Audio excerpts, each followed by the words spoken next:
Después de haber hablado largamente con un juez que está en el centro de la actualidad y en el centro de discusiones apasionadas, nos complace poder conversar con un analista cuyo oficio consiste en tomar distancia de los hechos y tratar de ver el panorama global para poder además ser un consultor racional y pegado a los hechos, como es la voluntad de Jeffrey Radzinski, director de GFP Consultores, si fuera posible. Quisiera comenzar preguntando, la última vez que hemos conversado acá, había un primer ministro, una persona de Gustavo Adrián Sen, había un ministro de Economía, al cual estábamos más o menos adaptados, estábamos viendo lo que intentaba hacer, y de pronto todo cambió con la salida del señor Adrián Sen y su reemplazo, porque se desempeñaba como ministro de Justicia, y el reemplazo también del ministro de Economía. ¿Cuál es el impacto que usted ve que esto produce? ¿Qué está pasando? ¿Qué ha llevado a estas decisiones? Creo que fueron muy malas señales, Fernando, si me permites. En primer lugar, porque nuevamente la presidenta Boluarte y el gobierno mostró su poco oficio, su impericia política. Primero, porque el ministro Salardi era de los pocos destacados en mi lectura del gabinete y llevaba muy poco tiempo en el cargo. Generar una inestabilidad tan grande en el Ministerio de Economía es una mala señal para los inversionistas y es una mala señal en general para lo que se pretende, que es lograr un clima que promueva, mayor crecimiento y mayor desarrollo.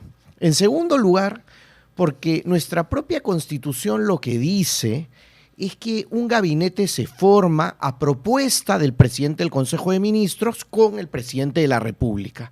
Y eso aparentemente no ha pasado aquí. ¿Qué fue lo que pasó? Había una inminente censura al señor Adrián Sen que precipitó su renuncia.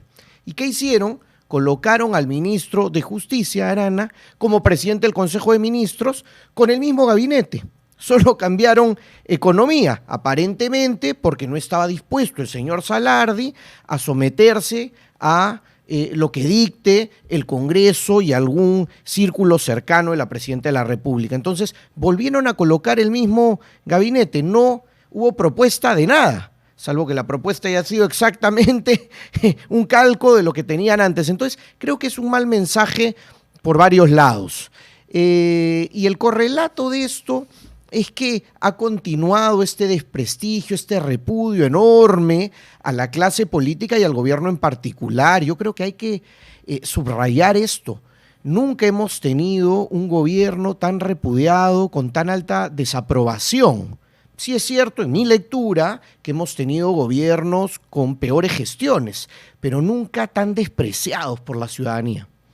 De acuerdo. Y en estas circunstancias que no son muy alentadoras, entramos y nos adentramos en periodo electoral. ¿Qué teme usted en el peor de los escenarios y qué se puede hacer para que no debamos vivir elecciones que nos conduzcan a más de lo mismo? Hay varios riesgos, Fernando, y a casi 10 meses de las elecciones preferiría centrarme en 3. Uno primero que tiene que ver con la legalidad y la ilegalidad. Más allá del espectro ideológico de derechas, izquierdas, centros, hay una disputa entre poderes lícitos, legales, y poderes ilícitos, ilegales, criminales, que tienen una incidencia en la decisión pública. Yo creo que eso es un primer gran riesgo. Uno segundo tiene que ver con la desafección, con la distancia que tenemos los ciudadanos respecto de la política en una elección tan compleja, con senadores, diputados,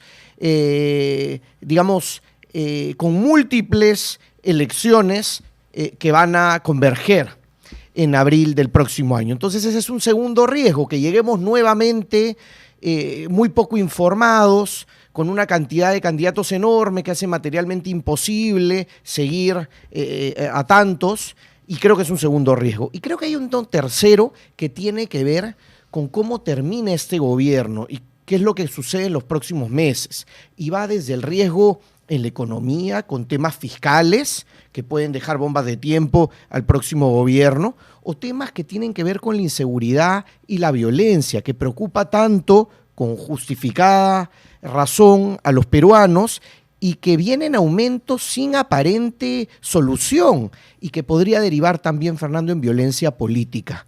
Veamos otros casos de América Latina y creo que ese es un tercer riesgo que sería una novedad terrible en nuestro país, que haya violencia política que se atente contra candidatos u operadores políticos. Ahora bien, estas tres dimensiones de las incertidumbres en las que vivimos en espacio público están todas marcadas por la corrupción. Porque si no somos eficaces en la lucha contra la criminalidad es en parte por la corrupción de las instituciones. Y lo mismo pasa para la acción legislativa y la acción del Ejecutivo, ¿no? Usted habrá visto el informe de Edelman, el barómetro de confianza de Edelman. Estamos retrocediendo. Nuestra población confía cada vez menos en sus instituciones. ¿Qué se puede hacer? ¿Qué espera usted que estas elecciones dejen como un aliento a confiar en que hay peruanos que aman su país y quien quieren poner su talento al servicio de mejorar las condiciones de vida de los peruanos? A ver, para tener una óptica un poco más optimista sobre lo que todavía se puede hacer, efectivamente hay una mayor desconfianza, no solo en relación a las autoridades y a los gobernantes, sino desconfianza interpersonal, con el vecino, con el socio, con el compañero, con el colega, lo cual también es complejo y dificulta, digamos, el desarrollo de cualquier sociedad. Pero también es cierto, por ejemplo, yendo a la juventud, hay 2,5 millones de jóvenes que votarán por primera vez. Y dentro de los jóvenes, si uno compara con lo que sucedía hace una década, hay mayor interés en la política hoy que hace una década entre esos jóvenes. Es cierto que todavía es relativamente bajo ese interés, pero hay una posibilidad ahí que veo con cierto optimismo. En segundo lugar, la posibilidad de que personajes destacados vuelvan a candidatear y participar en estas elecciones. Hay un 20% de designados en las organizaciones políticas, que coloquialmente se les llama invitados, y creo que ahí hay una oportunidad para que figuras importantes y destacadas de nuestra sociedad participen y ojalá puedan llegar a cargos tan importantes como el Senado de la República, que tendremos con competencias y facultades mayores a lo que tuvimos históricamente cuando había bicameralidad. Entonces, esos 60 senadores de alguna manera van a tener un poder muy grande y probablemente no se está hablando con la debida dimensión de lo que significa o lo que significará ese Senado de la República. ¿Ve usted posible que de aquí al 2 de agosto, que vence el plazo, se forjen alianzas políticas que unan a varios partidos y que reduzcan el elevado número, 43, de candidaturas presidenciales que podemos tener? Mi sensación es que van a surgir algunas alianzas, pocas. Creo que algunas pueden prosperar, pero en la mayoría de casos no será así y probablemente tendremos un récord de candidaturas, tanto a la presidencia de la República como al Parlamento. Entonces, ese per se es uno de los problemas y uno de los riesgos para facilitar el conocimiento electoral de la ciudadanía y poder votar. ¿Usted piensa que la campaña va a dejar de lado relativamente el tema económico en beneficio de la corrupción y la criminalidad? No. No. Creo que no. Creo que si bien la gran mayoría responde que la principal preocupación es la inseguridad ciudadana y luego se habla de la corrupción, al final la motivación del voto es muy compleja. Y dentro de esa ecuación compleja, el factor económico siempre tiene un peso importante. Y creo que también lo tendrá el próximo año. Salvo cuando vivimos en una sociedad de más del 75% de informales que saben desenvolverse o tratan de hacerlo por sí mismos y que no cuentan con el Estado en absoluto. Entonces no asocian la política con lo que es su vida cotidiana, que va a seguir siendo informal. Probablemente no la asocien desde el punto de vista tributario o desde la legislación laboral, pero sí lo asocian a partir, digamos, de sus expectativas de mayores ingresos o de circunstancias que permiten que sigan operando sus oficios, sus trabajos o sus posibilidades de otros emprendimientos o lograr un empleo. Entonces, sí está el factor económico, lo que pasa es que no está desde un punto de vista institucionalizado. Y eso es una de las complejidades también, y por eso algunas propuestas de candidatos son tan efectistas, porque están aparentemente apartadas de las normas, pero tienen una racionalidad y una lógica con ese 70%. ¿Cree usted que durante los últimos tiempos se ha acentuado el divorcio entre Lima y las regiones? Creo que en algunos aspectos sí. Porque hay candidatos que tienen una intención de voto muy alta en Lima, pero muy baja fuera de Lima. Correcto, creo que en algunos aspectos sí. Y a Lima le sumaría algunas zonas costeras del país. Creo que se ha acentuado, creo que si uno repasa cómo fueron los resultados electorales en 2021, en 2016 y en 2011, podrá encontrar algunos patrones o algunos elementos comunes, a pesar que fueron elecciones tan distintas. Entonces, ese elemento antilimeño en muchas regiones del país creo que se mantiene, y creo que es un error recurrente, digamos, desde el punto de vista estratégico de campañas electorales de algunas organizaciones políticas, que no lo saben leer.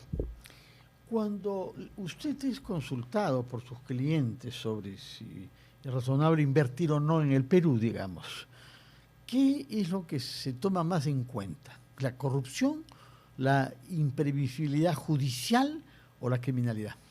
A ver, en primer lugar, la política y la inversión se analiza también en términos relativos. Entonces, si bien es cierto, tenemos problemas muy profundos y muy complejos en las áreas que señalas, también es cierto que si nos comparamos con nuestros vecinos y con la región, tenemos varios elementos para destacar también. ¿Cuáles son? Desde el punto de vista macroeconómico, por ejemplo, la estabilidad de nuestra moneda, una inflación relativamente baja, una deuda relativamente baja, ser una potencia mundial ya en dos sectores importantísimos de exportación, que son minería y agroindustria, nos dan un marco para jugar en las grandes ligas en algunos puntos, lo cual no quita las preocupaciones que señalas, pero lo digo como correlato para tomar perspectiva, porque muchos de los inversionistas o muchos de los proyectos también consideran comparar y ven las complejidades y los problemas y los pasivos de otras realidades que también son difíciles. Jeffrey Ratzinski, muchas gracias por estar acá y por haber dosificado su sentido crítico con un optimismo al cual manifiestamente no quiere usted renunciar. Muchas gracias. Recuerdo que usted es un analista político y director de GFP Consultores, si fuera posible. Ojalá que el nombre que usted pone en subjuntivo se vuelva un indicativo claro. Muchas gracias y muy buenas noches. Gracias a ustedes por su sintonía. Buenas noches. Que pasen una buena noche y que nos veamos mañana a las 7 de la noche a la última edición de esta semana de Las Cosas Como Son. De aquí a allá, que la pasen muy bien.